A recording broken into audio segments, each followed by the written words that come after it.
convocation, all delegates were instructed to prepare and to deliver articles which should have a bearing on the conditions of the present day and which should be the means of helping humanity. However, because of the limited amount of time at the disposal of those who could attend, only a few were enabled to prepare such lectures, with the results that there were not as many lectures delivered as might have been had the delegates had more time at their disposal. But even so, there were from 2 to 3 lectures each day, and most of these lectures will be found in this present volume, though many of the lectures cannot be given in book form, as they were only delivered as from teacher to those of the inner circle. From the beginning of the month until the day of the 13th, there were lectures in the Assembly Hall, which had been built in 1910 for the express purpose of holding these yearly convocations. But on the 13th, there were no lectures, as all of the day was required for making the preparations necessary in order that the ancient mysteries might be given to the delegates in a form of symbolism consisting of 3 degrees. I can do no better than to give the article prepared by Grace K. Morey of Buffalo, New York, the secretary of the Rose Cross Sacred College for the Buffalo, New York papers, and which appeared in the Buffalo Express, July 16, 1916. This is entitled, Ancient Mysteries of Egypt Given in an Initiation of 3 Degrees. Pay close attention, folks, for what you're going to hear now confirms much of what I have been revealing to you in the series on the Hour of the Time known as the Mystery Schools. Quoting from the book once again, under the authority of the Rose Cross Order founded in America in 1858, prominent delegates of the order were gathered in the most remarkable conclave held during the last 5,000 years, the publication of whose records now opens to the world the connection of Egypt in her ages of true religion, power, and glory with the mystic seal of the United States, whose heraldic symbolism declaring the mighty destiny of America has until now only been known to a limited number. Not anymore. At Beverly Hall, in the beautiful Tohickon Valley, about 4 miles from the town of Quakertown, men and women of all ranks of life and from all parts of the world, high masons and members of the Eastern Star, physicians, teachers, authors, and members of all denominations, inclusive of the Hebrew, all these assembled at the call of the Grand Master of the Rose Cross Order for the 68th Convocation. And that should silence the cockroaches who are now scurrying from the light, who say that they are not all one order. They are known as the Brotherhood, the Order, the Ancient Order of the Rose and Cross, the Fraternity of Freemasons, and, of course, those of you who have been listening know the rest. Reading again from the book, some years ago, R. Swinburne Clymer, author of The Philosophy of Fire, Ancient Mystic Oriental Masonry, the Rosicrucians, their teachings, Mysteries of Osiris, Soul Science and Immortality, and over 30 other works, bought a mountainous tract of land, and on this was built, quote, Beverly Hall, unquote. An assembly hall, press rooms and libraries and chemical laboratory, which surrounded by orchards, vineyards, and rose gardens, set in terraced lawns, presents with its collie kennels and poultry plants a splendid combination of the beautiful and the practical. To this has been added the mystic,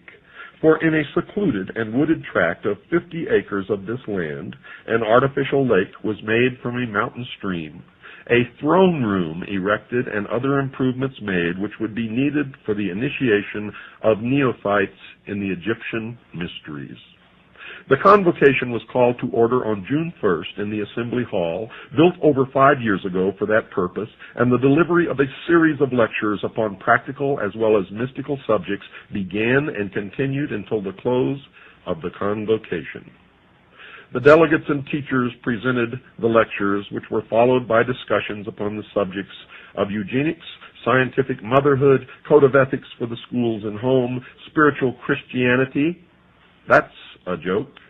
personal hygiene, diet and health, sin, authority and individuality, Jacob's ladder, initiation, reincarnation, soul development, the second coming of the Christ, and the mystic significance of the seal of the United States. In the time of Solomon, as in the time of the Egyptian priesthood, no ceremony was ever held unless the circle of Solomon, commonly called the sacred seal of Solomon, had been previously prepared. But since the fall of Egypt and of the Temple of Solomon, this seal has been practically unknown, except to a limited number of students of ancient religions and mysteries. Folks, the seal of Solomon is not the six-pointed star which is on the flag of Israel. It is not the seal of David or the Star of David. It is not the seal of Solomon, as you will soon discover. During the first week in June, in the grove, especially prepared for the dramatization of the ancient mysteries of Osiris, the seal of Solomon, often called the magic circle, was especially built, and on June 11th, the dedication of the magic circle took place in the presence of the delegates of the Rosicrucian order, some of whom were natives of Germany, England, and Russia. This was in accordance with the system as practiced by the ancient priests of Egypt and the Sanhedrin of the Temple of Solomon. On the night of June 13th, the first session of the class, including those of the order taking part in the initiation, assembled in the grove of Osiris, which was illuminated by electricity from a central powerhouse especially prepared for the purpose and the initiation of the ancient mysteries of Egypt in 3 degrees and 6 scenes. All students of the ancient mysteries and religions know that in the Temple of Solomon there were 3 courts. The outer court for the people being composed of 700 selected teachers and leaders. These were members of the first degree, Illuminati called also seekers, travelers, or soldiers. The middle court, or members of the second degree, were 70 in number and were supposed to be in the hall of meditation and acted as mediators between the people and the inner sanctuary. Above all was the inner court, or circle of the 7 priests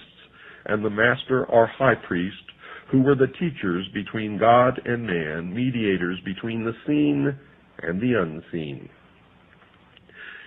In the Egyptian mysteries, the first court was made up of the royal youth of Egypt, and such students from foreign countries as desired to enter the temple and priesthood, and these during probation were often known as, quote, soldiers of the priesthood, unquote, as it was their duty while undergoing the preliminary training and tests to guard the priesthood and its work even to the death. The second class, corresponding to a second degree, were those who had passed this test and who were in the hall of meditation and purification in preparation for the first vows and the dedication of the body, mind, soul, and spirit to God and the service of mankind. The third class, called the third degree, were those who had passed with credit the tests of the first degree, the purification of the second, as well as the various stages of development required of all students in the halls of meditation. In the royal third degree, which took place in the temple, the neophyte received the final instruction. After this came the final test in the beautiful ceremony of the death of the old life,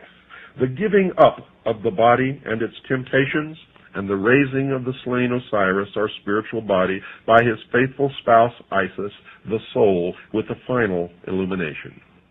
On the 15th of June, the first section of the representatives left Beverly Hall for their respective homes, and the second section began to arrive for the preparatory lectures, and on the 19th of June, the ceremonies were repeated so that all might witness the initiation and take part in it